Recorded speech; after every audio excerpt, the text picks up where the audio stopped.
Stop. এই grammar চ্যালেঞ্জটি তোমাদের জন্য। নিচের কোনটি গ্রেডেবল অ্যাডজেক্টিভ? ফ্যান্টাস্টিক নাকি expensive? The student as well as the teachers dash eager about the competition.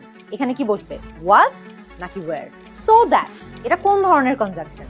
Subordinating conjunction নাকি কোঅর্ডিনেটিং কনজাংশন? অলরাইট, এখন তাহলে ঝটপট উত্তর মিলিয়ে নাও। যদি সবগুলো কারেক্ট হয়ে থাকে তাহলে তোমরা এই গ্রামার চ্যালেঞ্জটি পেরিয়ে গিয়েছো। আর যদি তা না হয় তাহলে অন্যদের মতো তোমাদেরও কিন্তু গ্রামারের অবস্থাটা একটু নরবর। তাই তোমাদের জন্য আমার recommendation complete English grammar course.